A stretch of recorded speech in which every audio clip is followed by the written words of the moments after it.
सरकारी स्कूल में। तो मैंने अपना पूरा स्कूल गवर्नमेंट स्कूल से ही किया है, अपने गांव से। उसके बाद मैंने बीए बैचलर ऑफ आर्ट्स में ग्रेजुएशन किया। उसके बाद मैं तैयारी के लिए जयपुर गया और वहाँ से मैंने तैयारी की है। 2018 में मैं एमपीएस जो एसएससी लेती है सेलेक्ट हुआ। उसके बाद मैंने 2 साल तक उसमें जॉब की। फिर मैंने पिछले साल दिसंबर में टेक असिस्टेंट के पद पर ज्वाइन किया यहाँ पे 2017 के थ्रू। 18 में मैं एग्जाम में हूँ कस्टम्स में, सीबीआईसी डिपार्टमेंट में, और 19 का नाइस प्रोसेसर नाइस चलता है। नाइस। तो रोहित सर जी, जैसे कि आप शुरू कर सकते हैं। मैं यहाँ पे एसएससी द्वारा आयोजित CGL exam combined graduate level के बारे में आपको कुछ मेरे एक्सपीरियंस शेयर करना चाहता हूँ। इसके लिए कैसे तैयारी करें, जो भी यहाँ पे स्टूडेंट होंगे, जो भी हैं, सबके लिए ये है कि पहली बात तो इसकी जो एलिजिबिलिटी है वो है ग्रेजुएशन। कम से कम आदमी को ग्रेजुएट होना चाहिए उसके लिए। और इस साल में एक बार आयोजित होती है एसएससी द्वारा। इसमें काफ़ी मिनिस्ट्रीज हैं। ये सारी मिनिस्ट्री होती है, मिनिस्ट्री ऑफ होम अफेयर्स के अंडर आती है। इसमें सारी मिनिस्ट्री में एएसओ असिस्टेंट सेक्शन ऑफिसर के पद पर रिक्रूट किए जाते हैं, वो सब एसएससी सीजीएल के थ्रू ही किए जाते हैं। इसके अलावा जैसे कि रेवेन्यू डिपार्टमेंट में सीबीडीटी है, इनकम टैक्स में इंस्पेक्टर हैं, टैक्स असिस्टेंट हैं, सीबीआईसी में कस्टम्स में एक्साइज इंस्पेक्टर हैं, प्रिवेंटिव ऑफिसर हैं, एग्जामिनर हैं, सारे इसी एग्जाम के थ्रू रिक्रूट किए जाते हैं। इसके अलावा नार्कोटिक्स डिपार्टमेंट है, सीबीआई में सब इंस्पेक्टर है। तो और इसमें जॉब है जो ग्रेड पे में 2400 ग्रेड पे से लेके 4800 ग्रेड पे तक की जो जॉब है। तो इसकी सैलरी काफ़ी अच्छी होती है उस हिसाब से देखा जाए तो। ग्रुप की ऑफिसर है, जैसे कि कहा जाता है कि सीजीएल को मिनी आईएएस कहा जाता है। इसमें 4 टायर होते हैं, एग्जाम की 4 प्रोसेस होती है। ये साल में एक बार कंडक्ट होता है। टायर टायर 1 में जिसे प्रिलिमिनरी एग्जाम कहते हैं, प्राथमिक एग्जाम, इसमें 100 क्वेश्चन आते हैं। 100 क्वेश्चन को 4 सेक्शन में बांटा जाता है। एक होता है जनरल इंटेलिजेंस रीजनिंग, दूसरा मैथमेटिक्स, तीसरा इंग्लिश कॉम्प्रहेंशन, चौथा जनरल अवेयरनेस, जिसे जीएस कहा जाता है। प्रत्येक सेक्शन में 25 क्वेश्चन आते हैं। एक क्वेश्चन 2 अंक का होता है। और इस तरह से 100 क्वेश्चन होते हैं, 200 नंबर, 200 अंक के, 200 मार्क्स के। उसमें से कट ऑफ को देखा जाए तो कट ऑफ इसमें 130, 140, 150 की समथिंग रहती है। जब आप प्रिलिमिनरी एग्जाम क्वालिफाई करते हैं उसके बाद आप अगले टायर में जाते हैं, जिसे मेंस एग्जाम कहा जाता है, टायर 2। इसमें 2 पेपर होते हैं, इंग्लिश और मैथ। 200 क्वेश्चन उससे होते हैं 200 मार्क्स के। मैथ में 100 क्वेश्चन होते हैं 200 मार्क्स के। तो दोनों की इनकी अलग से कट ऑफ आ जाती है, फिर प्री और मेंस की कट ऑफ मिला के जाती है। फिर उसके बाद अगर तुम दोनों टायर को तुमने पास किया है फिर तुम टायर 3 के लिए जाओगे। टायर 3 में रिटन एग्जाम होता है। इसमें एक ऐसे राइटिंग राइटिंग स्किल वगैरह को चेक किया जाता है। बेसिक राइटिंग इसमें एक ऐसे आता है या लेटर, फिर कोई समरी वगैरह आ जाती है, वैसे होता है। टायर 4 कुछ स्पेसिफिक पोस्ट के लिए होता है, जैसे उसमें थोड़ा बेसिक कंप्यूटर नॉलेज मांगते हैं, जैसे टाइपिंग वगैरह, MS power point, MS word, इनके बारे में थोड़ा पूछा जाता है। जब आप सब टायर के लिए कर लेते हो उसके बाद में डॉक्यूमेंट वेरिफिकेशन होता है। उसके बाद टायर 1, टायर 2 और टायर 3 जब आपने मार्क्स प्राप्त किए हैं उन तीनों की मिला के कट ऑफ इशू की जाती है। अगर आप उस कट ऑफ से वैकेंसी के हिसाब से, अगर कट ऑफ से बाहर हो तो आपको जॉब मिल जाती है, नहीं हो तो आप बाहर चले जाते हो। जॉब आगे उसके बाद सबसे चॉइस पूछी जाती है आप कौन सी पोस्ट लो। अगर आपके अच्छे नंबर है तो आपको मनचाहा पोस्ट मिल जाएगा, और आपके नंबर कम है तो आपको कम पोस्ट मिलेगा। अब मैं इसके आगे बुक्स की बात करूँ तो इंग्लिश के लिए एक from prince to paramount book चलती है मिथु सिंह की, जिनकी कोचिंग क्लासेज भी है के कैंपस वगैरह कुछ। दूसरी बुक है a mirror of common errors, doctor Ashok Kumar Singh की। ये ग्रामर के लिए काफ़ी अच्छी बुक है। इसमें बैंकिंग, एसएससी के सारे प्रीवियस क्वेश्चन होते हैं, तो इसको करना से ग्रामर पार्ट आदमी का अच्छा जाता है। तीसरा है इसमें मेन चीज होती है एसएससी सीजीएल के लिए प्रीवियस ईयर क्वेश्चन। इसको आप एक एमडी पब्लिकेशन की बुक आती है प्रीवियस ईयर क्वेश्चन की, उसको आप इस तरीके से अगर अच्छे से करोगे तो उसके लिए आप कोई दूसरी बुक उठाने की जरूरत पड़ती नहीं है वैसे। दूसरा आता है जीएस सेक्शन। जीएस सेक्शन के लिए लूसेंट की जनरल नॉलेज के नाम से बुक आती है।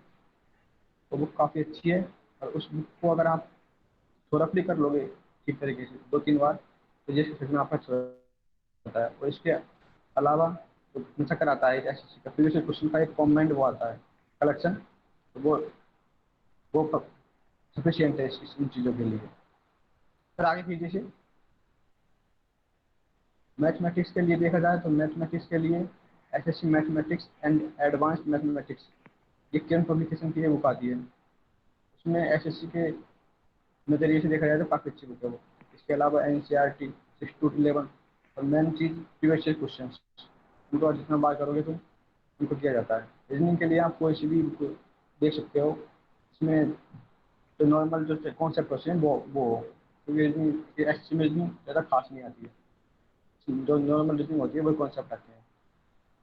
इसके अलावा आपको अगर पहली बार तैयारी कर रहे हो तो आपको अपना देखना होगा कि आप कितना आपने, अगर आप साइंस बैकग्राउंड से हो तो आप अच्छी तरीके से सीधा मूव पे जा सकते हो, और आप अगर आर्ट बैकग्राउंड से हो, हिंदी मीडियम से हो, तो आपको थोड़ा कोचिंग वगैरह की भी आप हेल्प ले सकते हो, इससे भी आपको बेटर लगे। लेकिन अब पहले अपने आदमी को अपना लेवल देखना होगा, आदमी कहाँ पे वो करता है। उसके बाद आदमी को इन चीज़ों से जैसे बुक्स करना है या फिर कोचिंग से करना है, इन चीज़ों को देखना होता है। और इसके बाद सीजीएल की बात की जाए तो काफ़ी अच्छी जॉब है। इसमें जैसे कस्टम डिपार्टमेंट्स में काफ़ी अच्छे वो आते हैं, एलिजिबिलिटी टेस्ट ग्रेजुएशन है, एग्जाम इसका नहीं होता ही है। उसमें देखा जाए तो पोस्टों में देखो असिस्टेंट ऑडिट ऑफिसर, ये 2 डिपार्टमेंट में जाता है। जैसे कैग है, कैग के अंडर जितने भी इंडियन गवर्नमेंट के डिपार्टमेंट्स हैं सबका ऑडिट ऑडिट कैग करता है, और उसमें असिस्टेंट ऑडिट ऑफिसर है ग्रेजुएट की ओर। ये ऑफिसर काफ़ी अच्छा है, और इसकी सैलरी भी लगभग लगभग अगर देखा जाए तो इसकी सैलरी 70 के समथिंग, 70 या 75 के बीच में होती है। तो इसमें काफ़ी अथॉरिटी होती है, काफ़ी एडवांस लेवल जॉब है ये भी। दूसरा असिस्टेंट अकाउंटेंट ऑफिसर, एक अकाउंटेंट डिपार्टमेंट जाते हैं। जैसे असिस्टेंट सेक्शन ऑफिसर, ये विभिन्न मिनिस्ट्री में जाते हैं, जैसे ministry of external affairs, ministry of home affairs के अंदर अंदर जितनी मिनिस्ट्री आती है, जैसे हेल्थ मिनिस्ट्री, सारी मिनिस्ट्री में एएसओ इसी से जाते हैं। यहाँ से अगले प्रमोशन के बाद आप सेक्रेटरी बनते हैं, फिर जॉइंट सेक्रेटरी बनते हैं, तो आप यूपीएससी कैडर तक पहुँच सकते हैं इस एग्जाम के थ्रू। फिर आता है इंस्पेक्टर सेंट्रल एक्साइज, ये सीबीआई डिपार्टमेंट में है। सीबीआई डिपार्टमेंट में एक्साइज का काम करते हैं जैसे। फिर उसके बाद इंस्पेक्टर प्रिवेंटिव ऑफिसर आते हैं, जैसे ये एयरपोर्ट वगैरह पे प्रिवेंशन में काम करते हैं, स्मगलिंग वगैरह का प्रिवेंशन में, इसमें आपको वर्दी भी मिलती है। तो वर्दी के थ्रू आपको कभी कभी समुद्र वगैरह में आपको प्रिवेंशन के लिए भेजा जाता है, तो ये बहुत ही एडवेंचरस जॉब है अगर आदमी करना चाहे तो। इसके बाद इंस्पेक्टर एग्जाम में जैसा भी जितना भी एक्सपोर्ट इम्पोर्ट का काम होता है वो सारा एग्जाम मेरे देखते हैं। इनके ऊपर सीधा आईआरएस ऑफिसर होते हैं, इनका अगर प्रमोशन सीधा आईआरएस के रूप में होता है। और देखा जाए तो इनके बारे में तो असिस्टेंट एनफोर्समेंट ऑफिसर, जो ईडी एनफोर्समेंट डायरेक्टरेट के रूप के लिए होते हैं। इसमें जैसे भी बड़े जो मनी लॉन्ड्रिंग के मामले आते हैं सारी इन्हीं के अंडर में आते हैं, सारी यही देखती हैं। फिर सीबीआई सब इंस्पेक्टर इन सीबीआई, उसके बाद इंस्पेक्टर ऑफ पोस्टल डिपार्टमेंट में, डिजिटल अकाउंटेंट टैग में, उसके बाद inspector, junior statical officer, auditor, accountant, assistant junior accountant, tax assistant, और यूडीसी अपर डिविजनल क्लर्क, सारे इसी के एग्जाम के थ्रू लिया जाता है। कम से कम 40 से 42 पोस्ट होती है जो इस एग्जाम के थ्रू रिक्रूट की जाती है। और इसमें अगर आपकी कोई भी क्वेश्चंस वगैरह हो तो आप कर सकते हो, तो उसको मैं आंसर देने की पूरी तरीके से कोशिश करूँगा। तो आप लोग जो क्वेश्चन पूछोगे उससे पहले ये सोच लो कि ये जो इन्होंने रोहित जी ने बताया कि ये साल में एक बार एग्जाम होता है और ग्रेजुएशन इसका मिनिमम क्वालिफिकेशन रिक्वायरमेंट है। लेकिन जो भी आप देखे होंगे कि किताब है या जो गाइडलाइंस है वो अगर 12th तक आपने अच्छी तरह पढ़ाई की है ठीक से और मेहनत करते हो तो ये सब एग्जाम आप पास कर सकते हो ठीक से। जी बिल्कुल। तो ये आपको ध्यान देना है, और ये स्टार्टिंग पोजीशन भले ये है बट इससे काफ़ी ज़्यादा प्रमोशन मिल सकता है। तो अपना जी अपना एनालिसिस आप खुद कर सकते हो कि मैं किस लायक हूँ। जो बोलते हैं पिछले बहुत सारे वेबिनार में हमने बताया था, लोगों ने बताया था कि स्वाट एनालिसिस करो। स्वाट मतलब होता है अपनी खूबियत, स्ट्रेंथ, अपनी कमजोरी, हमारी क्या कमजोरी है, अपॉर्चुनिटी क्या है, और उस अपॉर्चुनिटी के पाने में थ्रेट क्या क्या है, क्या क्या रुकावट है।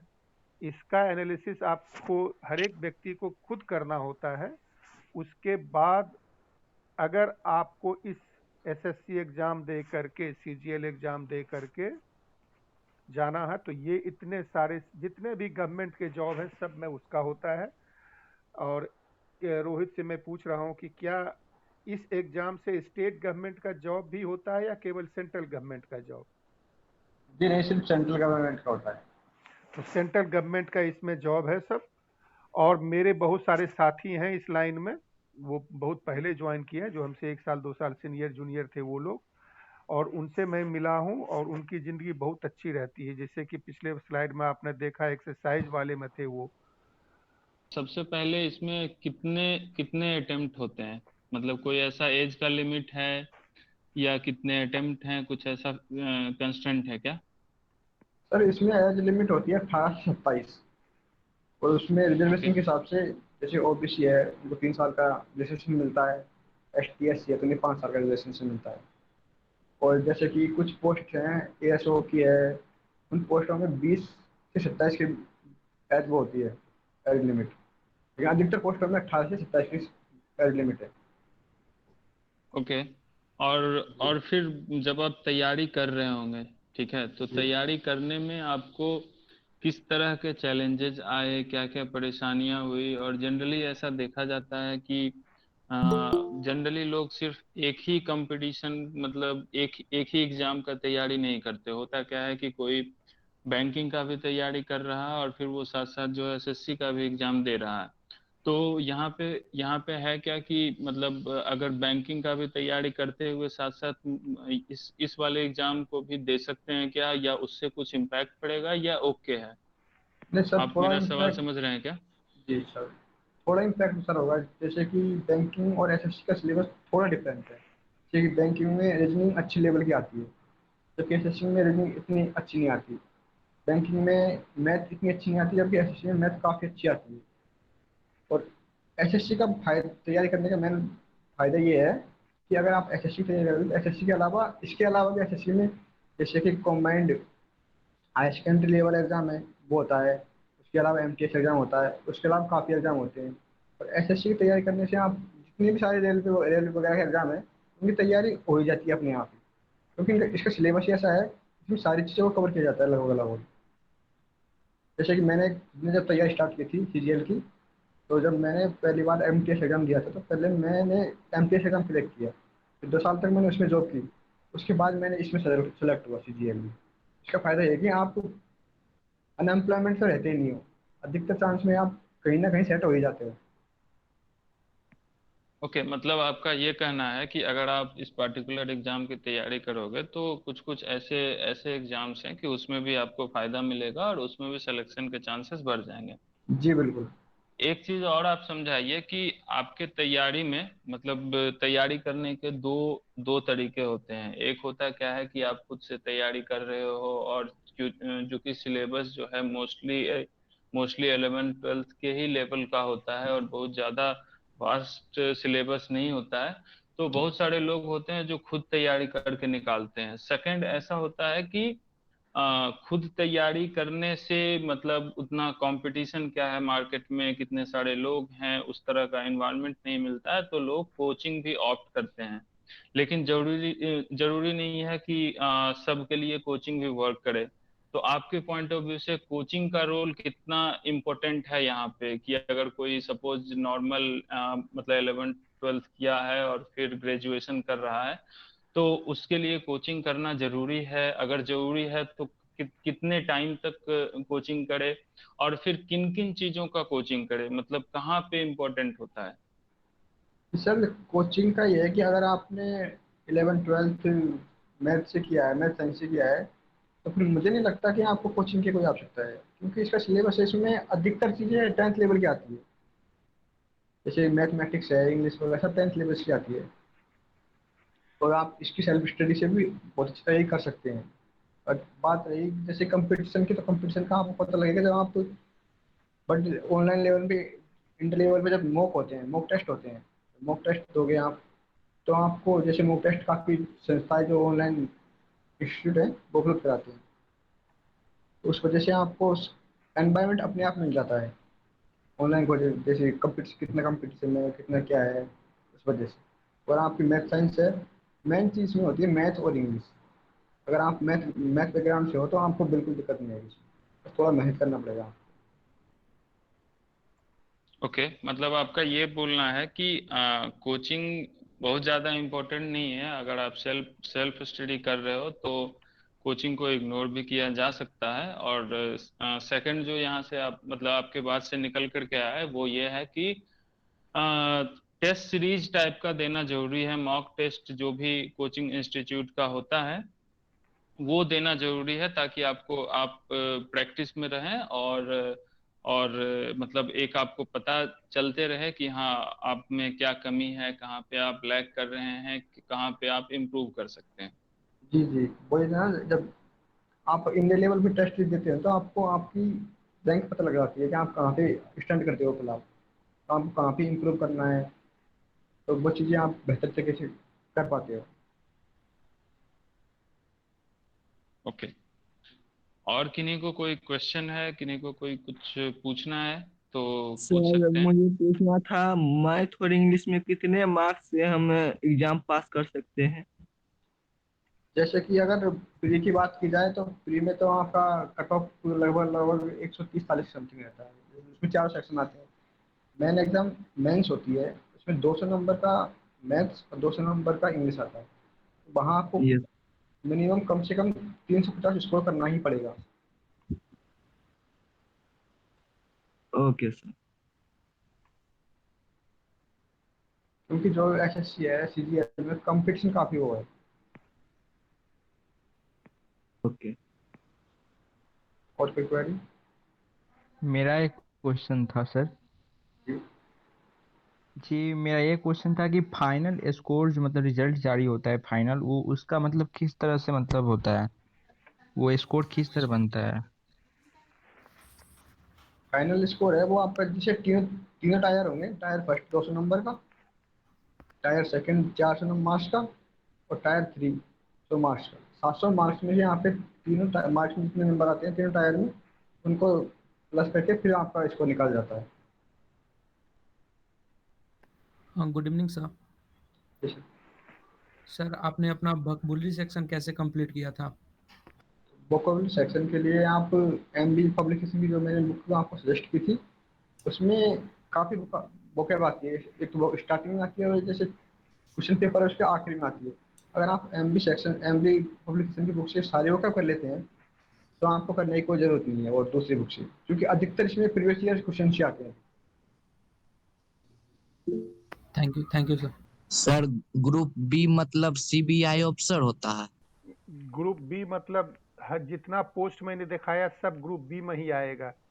ये जो पोस्ट दिखाए रोहित जी, जी ये सभी ग्रुप बी में आता है। और अगला स्क्रीन भी है, तो सीबीआई, प्रिवेंटिव, ये इनकम टैक्स, एक्सरसाइज, सब कुछ ग्रुप बी में आता है। मतलब हर एक डिपार्टमेंट में ग्रुप बी होता है, तो केवल सीबीआई नहीं, बाकी में भी ग्रुप बी है।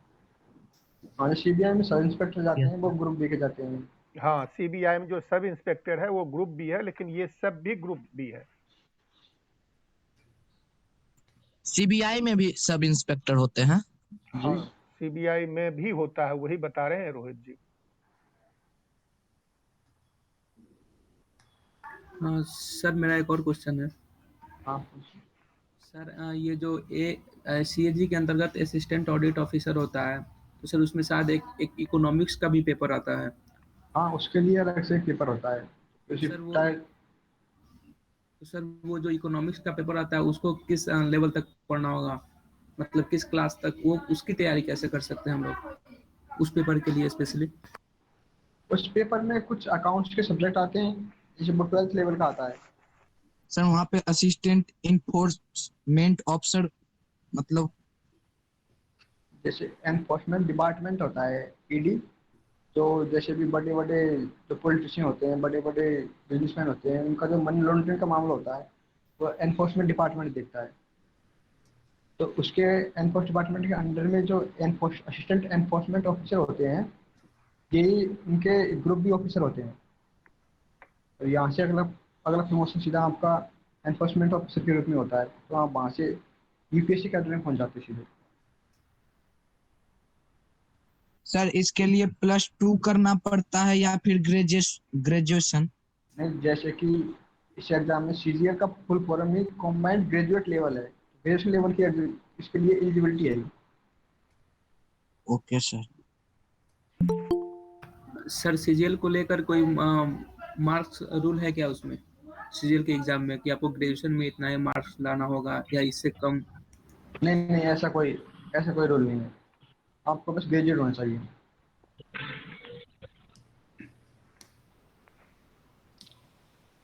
एक और सवाल है कि जो 12th तक की पढ़ाई होती है लोगों की, तो वो कि कोई हिंदी मीडियम में पढ़ रहे हैं, कोई डिफरेंट डिफरेंट मीडियम में, कोई मे भी बंगाली मीडियम में पढ़ते होंगे, तो अलग अलग मीडियम होता है।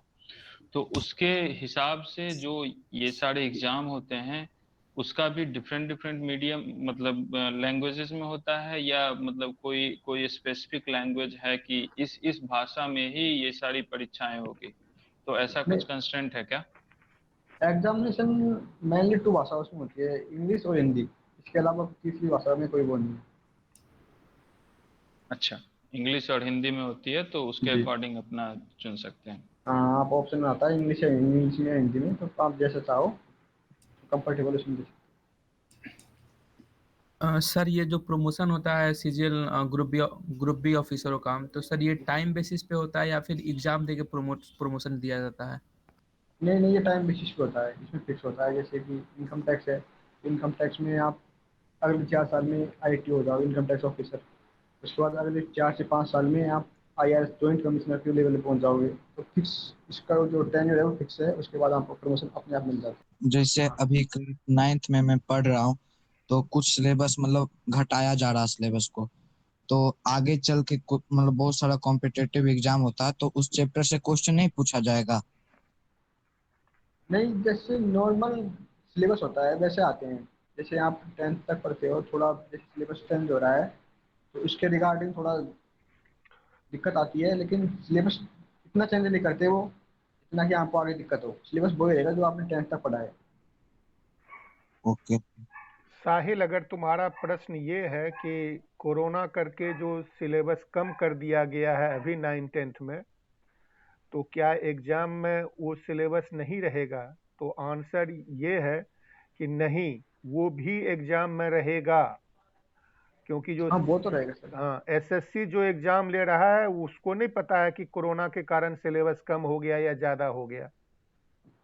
तो वो आपको मान लो कि इलेक्ट्रिसिटी का चैप्टर निकाल दिया है आपको 9th और 10th ग्रेड में, लेकिन 11th 12th और कॉलेज में तो आपको उम्मीद है कि आप पढ़ोगे वो चीज़, इसलिए सिलेबस वो रहेगा। तो इसका मतलब हमको खुद से पढ़ना पड़ेगा सर? नहीं, जब तुम जी बिल्कुल। 10th 11th में जाओगे, 11th 12th में, तो वो चीज़ तो तुमको फिर से आ जाएगा, तो तुमको पढ़ना ही पड़ेगा।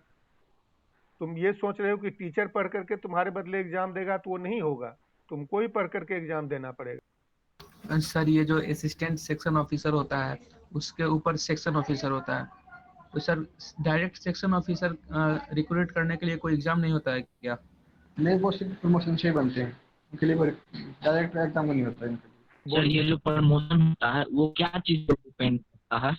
ये है कि प्रमोशन जो होता है वो किस चीज पे डिपेंडेंट होता है, तो आई थिंक इन्होंने बताया है कि वो टाइम डिपेंडेंट होता है। एक फिक्स टाइम के बाद आप इस पोजीशन पे जाएंगे, उसके बाद फिर नेक्स्ट पोजीशन पे जाएंगे, वो टाइम बॉन्ड प्रमोशन होता है। तो टेन्योर फिक्स होता है, उस टेन्योर में आपको प्रमोशन अपने आप मिल जाएगा। Okay sir. सर ये जो थर्ड टायर का जो एग्जाम होता है सीजीएल में, तो सर उसमें शायद राइटिंग सेक्शन आता है, ऐसे लिखने के लिए, ये लिखने के लिए, ये सब। तो सर जैसे इस हाँ, बताओ। तो सर मतलब लेटर एप्लीकेशन ऐसे ऐसे, तो फिर इसके लिए कोई book sir?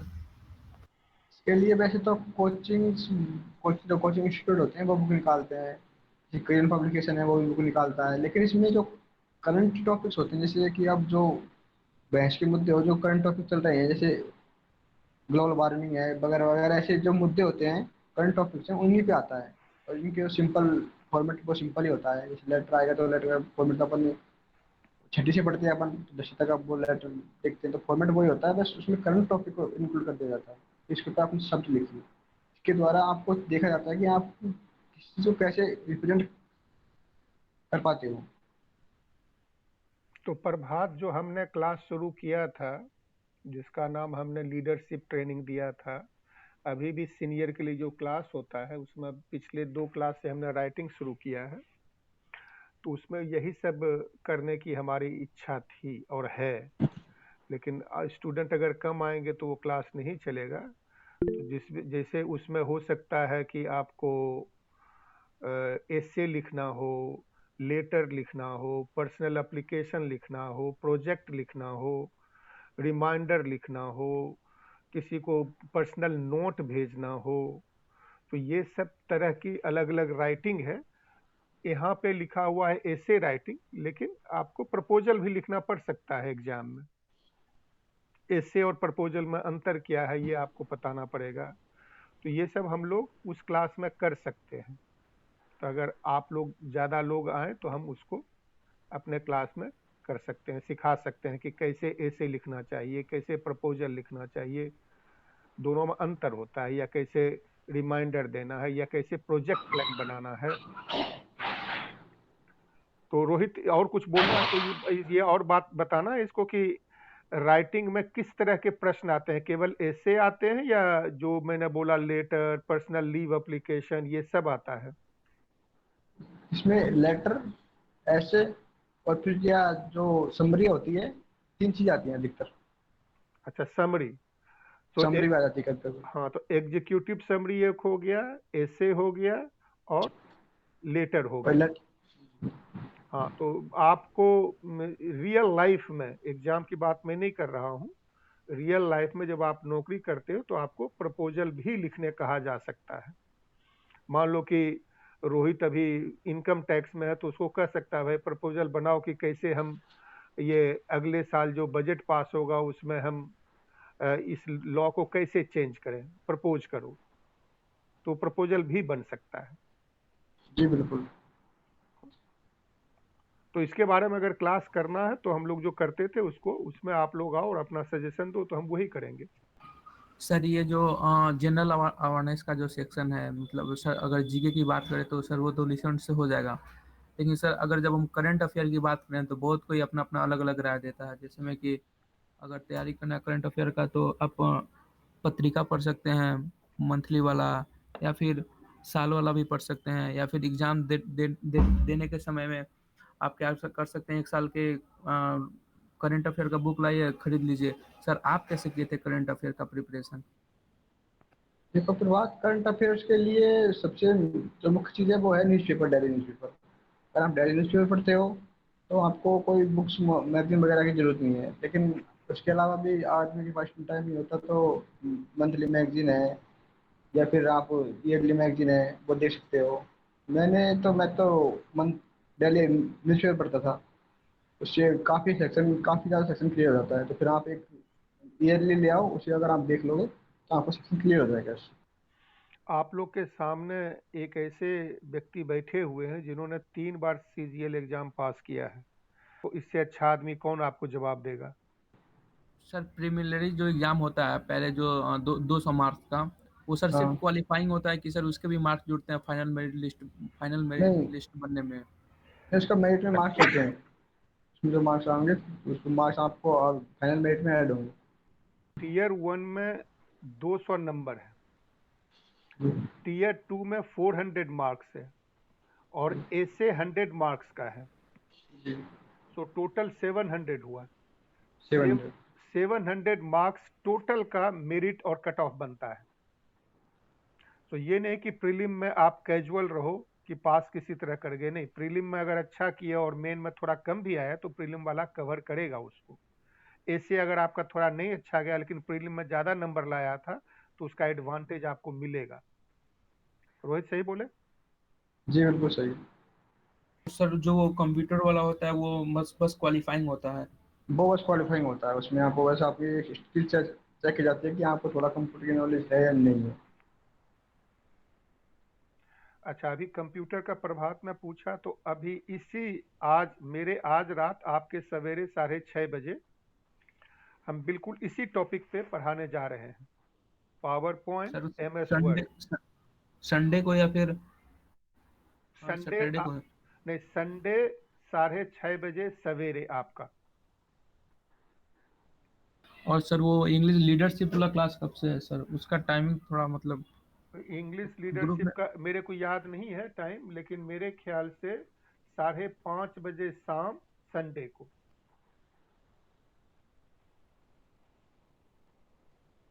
Okay sir. 5:30 PM English class है और 6:30 AM ये MS ऑफिस वाला है।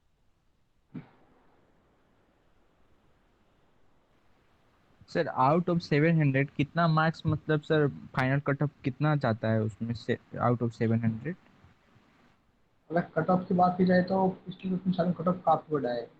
जैसे कि अब 18 की कट ऑफ की बात की जाए तो 18 में आउट ऑफ 700 में से 540 545 समथिंग पे कुछ सिलेक्शन हुआ था, लास्ट सिलेक्शन लास्ट पोस्ट मिली थी। और जो टॉप पोस्ट है उसके लिए 620 की समथिंग कट ऑफ गई थी आउट ऑफ 700 में से। इसका मेन मेन रीज़न ये था कि जैसे कि काफ़ी शिफ्ट में पेपर होते हैं, फिर इन पेपर के लेवल को इक्वल करने के लिए इनोवेशन किया जाता है। उसमें काफ़ी नंबर बढ़ जाते हैं, काफ़ी नंबर घट जाते हैं स्टूडेंट्स के। इस वजह से कट ऑफ बढ़ा है। लेकिन अगर बेसिकली देखा जाए तो 700 में से 500 की समथिंग अगर आप नंबर ला रहे हो तो आप जॉब ले लोगे कोई सी भी है।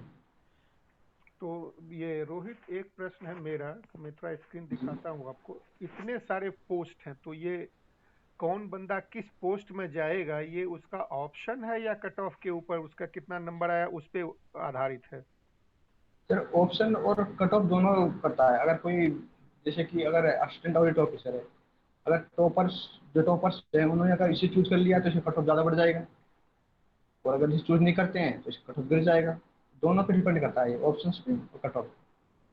और एक स्टूडेंट एग्जाम देने से पहले कितना ऑप्शन दे सकता है, 1 2 3 या इनफाइनाइट नहीं कितना? सर, ये आखिरी में लिया जाता है जब एकदम प्रोसेस लास्ट स्टेज में होता है, हाँ हाँ डॉक्यूमेंट वेरिफिकेशन होगा, हाँ हाँ। उस टाइम आपसे ऑप्शन मांगे जाएगी आप कौन सी पोस्ट के लिए चाहते हो।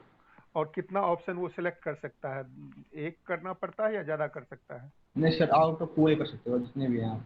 अच्छा, तो आप कह सकते हो भाई मैं ऊपर से नीचे तक सब में चेक मार्क लगा दो। अच्छा। बिल्कुल, जो आप पसंद हो तो पहले आप प्रेफर कर सकते हो कि पहले मुझे ये पोस्ट चाहिए, अगर ये नहीं मिलती है तो दूसरी मिल जाएगी, फिर आपको दूसरी नहीं मिलती तीसरी मिल जाएगी, ये होता है। तो आपको अपना प्रेफरेंस देना पड़ता है। जी जी। सर मैंने सुना है कि जब असिस्टेंट ऑडिट ऑफिसर जब मतलब सीएजी डिपार्टमेंट जो एएओ का होता है उसके लिए फॉर्म भरते समय सर कुछ अलग सा भी फॉर्म भरा जाता है शायद, एक्स्ट्रा फॉर्म, या फिर शायद एएओ स्पेशल टिक करना पड़ता है, उसके बाद ही आपको इकोनॉमिक्स का पेपर देना पड़ेगा। तो सर ऐसा कुछ होता है क्या उसमें? नहीं, जैसे पहले था कि अगर आपको ये क्लियर करना पड़ता था कि आप डबल ए के लिए अप्लाई कर रहे हो नहीं कर रहे हो, लेकिन अब तो सबको कॉमन कर दिया। अब तो आप अगर एग्जाम दे रहे हो तो आप उसके लिए अवेलेबल हो।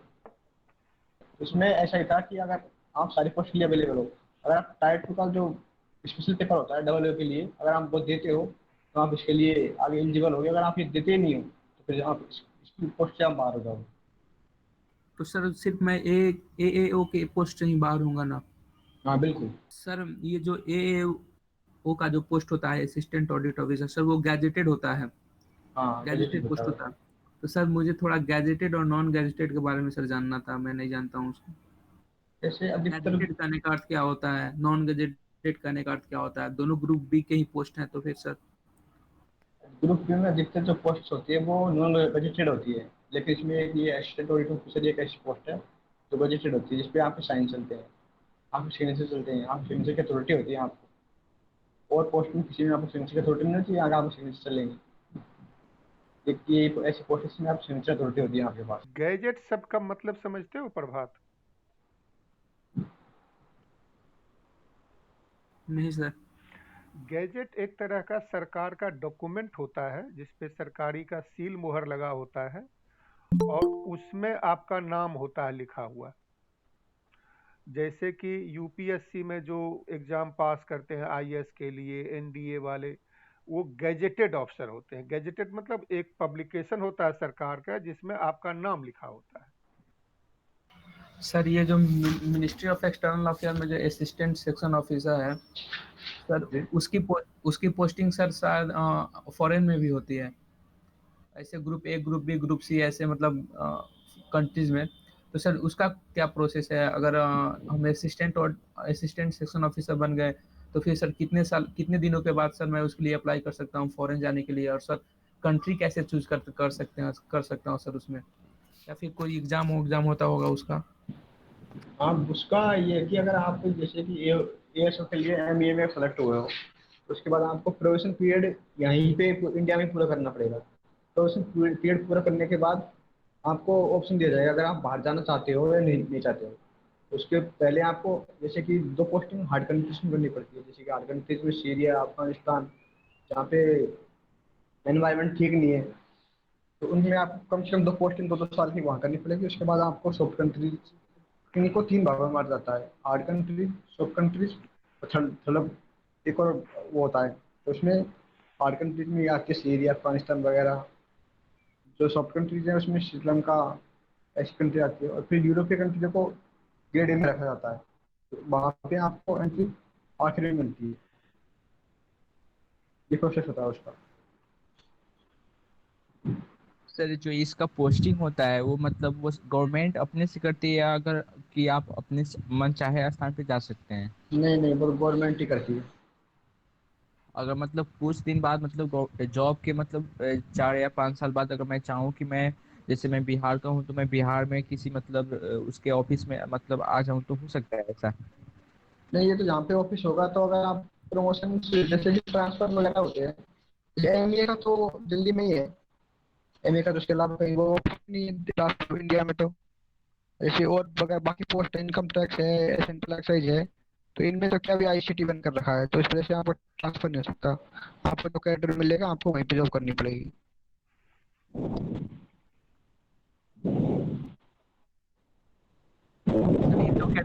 सर ये जो कैडर होता है वो गवर्नमेंट प्रोवाइड करती है या फिर हमें अपने से प्रेफरेंस देना पड़ता है? ये कैडर आपको कट ऑफ के हिसाब से मिलेंगे। जैसे कि जब आपने सेंट्रल एक्साइज चूज किया है, सेंट्रल एक्साइज चूज करने के बाद डिपार्टमेंट आपसे प्रेफरेंस ही मांगेगा दोबारा कि आपको कहाँ पे पोस्टिंग चाहिए। अगर वहाँ पे वैकेंसी है, आपके नंबर अच्छे हैं, आप वहाँ के लिए एलिजिबल हो, तो आपको वहाँ पोस्टिंग मिल जाएगी। नहीं तो फिर आपको जहाँ पे आपको जैसे सेकंड ऑप्शन आपका अगर आ रहा है तो सेकंड ऑप्शन मिल जाएगी, थर्ड पे मिल जाएगी। प्रेफरेंस से मिलेगा, प्रेफरेंस कट ऑफ दोनों डिपेंड करते हैं। रोहित जी बहुत बहुत धन्यवाद आपको। मेरे मन में कई सवाल थे लेकिन सब बच्चों ने पूछ लिया है और कृपाल गौरव जी ने बड़ा अच्छा उसको समझाया भी। आपने जो बताया उसको काफ़ी एम्पलीफाई किया, तो बहुत बहुत धन्यवाद आपको। और कृपाल जी आपको बहुत बहुत धन्यवाद कि आप रोहित जी को लेके आए। लेकिन इस तरीके से बच्चों के मन में जो शंकाएं हैं उनका समाधान होगा। सभी नौकरी खोज रहे हैं, हम सभी नौकरी खोजते हैं, इसलिए एक बड़ा उपयोगी वेबिनार रहा। एक बात ये कहना चाहता हूँ कि इस तरीके की चीज़ें हम हमेशा करते रहते हैं, तो जो स्टूडेंट्स हैं उनको इन सबों में आना चाहिए, ये कहना चाहता था मैं।